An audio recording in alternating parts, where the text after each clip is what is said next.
வணக்கம் ஃப்ரெண்ட்ஸ், அகில் real estate. நான் உங்கள் அருண் பேசுகிறேன்.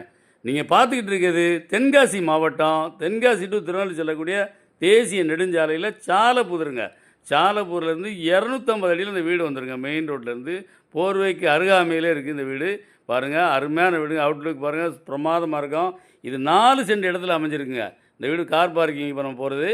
இப்போ பார்த்தீங்கன்னா இது வந்து 2 பக்கம் வழிபாதை இருக்குங்க. 2 தெருலேருந்து இருக்குது. ஸ்டெப்ஸ் ஃபுல்லாக பாருங்கள். ஹாலுக்கு வரக்கூடிய ஸ்டெப்ஸ்லாம் ரொம்ப கம்மியான ஹைட்டில் இருக்குது. இதான் ஹாலுங்க. ஹால் நல்லா பிக் சைஸ் ஹாலுங்க. ஃபுல்லாக இன்டீரியர் ஒர்க் இருக்குங்க. இந்த வீட்டுக்கு 2 வழிபாதை இருக்குது. அந்த வழியாக நம்ம அந்த வீட்டுக்கு வந்துக்கலாம். இது சாலப்பூரில் ஊருடைய மைய பகுதியில் இருக்குங்க. ஹால் பாருங்கள், ஷோகேஸ் பாருங்கள், அருமையாக இருக்கும். இது பாருங்கள், கிச்சன் போகக்கூடிய பாதைங்க. கிச்சனில் பாருங்கள், அந்த எலிவேஷன் எப்படி பண்ணியிருக்காங்கன்ட்டு உள்ளே பாருங்கள், கபோர்டு ஒர்க் பாருங்கள், பிரம்மாண்டமாக இருக்குங்க. பார்ட்டி வந்து மொத்தத்துக்கு பார்த்து 70 லட்ச ரூபா கேட்குறாரு. நீங்கள் 70 லட்ச ரூபா எங்கே இருக்குதுன்னு யோசிக்க வேண்டாம். நீங்கள் இடம் வச்சுருந்தீங்கன்னா, காலி இடம் வச்சுருந்தீங்கன்னா பாதி ரூபாய்க்கு நீங்கள் இடம் கொடுத்துக்கலாம்.